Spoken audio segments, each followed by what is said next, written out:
Welcome back to Instables, everyone, and happy Mother's Day to all the mothers that are out there. I wanted to go over with you guys on the S&P 500 here so you guys can see what kind of momentum we do have in the market, what exactly are we expecting if we do continue on lower, and if we do have a bounce, which exact indicators are we looking for to have confirmation on that bounce. Now, before I jump into this, all I ask in return is you smash that like button and hit subscribe if you want to see more chart updates every single day that I mentioned throughout the week. Again, if you are a day trader or you're just tired of looking at the market all throughout the day and you'd rather have somebody do it for you, go to instables.com in the description below, and only for $15 a month, you guys will never miss a breakout alert today again. So let's jump into this one.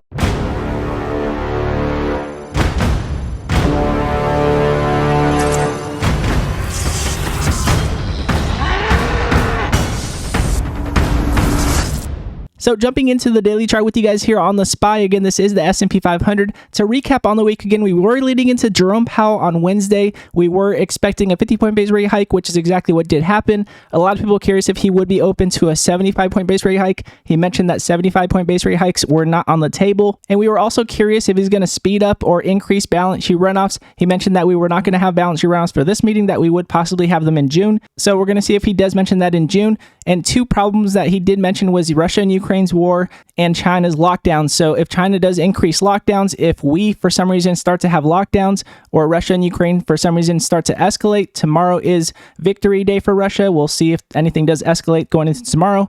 And then we also have CPI reports coming out this Wednesday, which is inflation reports. So there's going to be a lot of back and forth with CPI reports. And then Jerome Powell speaking, Fed's giving us updates, and then the market starts to react to the downside leading into them. So we'll continue to look out for those meetings. And of course, we will mention them in the Instables room if we do, of course, have any of these important meetings. Now, looking at the end of the day on Friday, we did have a pullback from a doji candle after we did have momentum from Jerome Powell mentioning no increases in balance sheet runoffs. However, did mention that we would possibly have a continuation on a 50-point base rate hike, which is what we may expect going into June, right? So we did have a pullback. We had a follow through on that pullback, and now we are testing the lows of the year that we had from Monday, and this was leading into Powell. So the question is, do we have more fear than we did on Monday when we did pull back leading into Powell? So we will keep this 405 level on the watch. So from an intraday perspective, again, if we do continue on lower, we still could have breakouts. But again, just staying patient if we do not, because we do have pressure to the downside. Dropping below 405 could make us test the lower end of our channel here, which seems to be more likely since we did test the bottom end of our 20-day moving average after Powell did speak. And again, the shorts could be easily pushed out real quick and we could have a bounce. As you guys can see, even though we did have our 20 below our 50 previously, on a recent continuation on lower, we did have our 20 below our 50 and we did still bounce and had that rally. So again, we are going to still consider that we could at any point in time have a continuation on higher at this pressure that we've had to the downside. Again, April having one of the worst months that we've had since 2008. So again, with that pressure to the downside, we could easily bounce here. We're going to keep this volume on the watch. And looking at our RSI here, as you guys can see, we are pointing down. That does show us that we still could continue on lower, but we do have potential for higher lows here. And if we do get higher lows, then the market will bounce. So we'll see exactly how this plays out.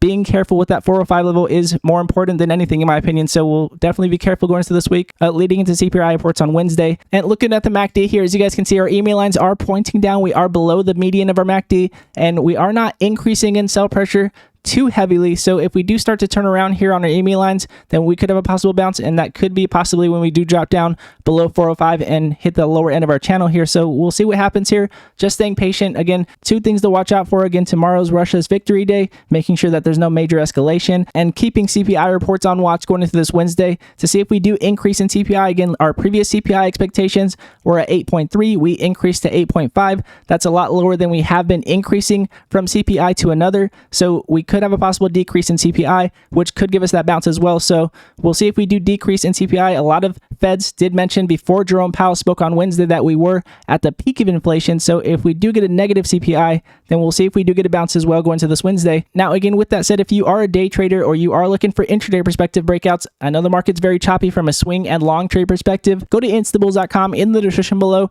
and you will never miss an intraday perspective breakout throughout the day again. And again, all of you instables that have been supporting the channel, I appreciate every one of you guys. We will continue to go at it. Stay patient if the market does continue on below 405. And just as we always have been, if we do continue on lower, looking for a bounce, so we have more intraday perspective breakouts. And again, if you guys do like this video, it does help the channel grow, and I do appreciate it very much. And again, God bless you all, and I'll see you guys in pre-market.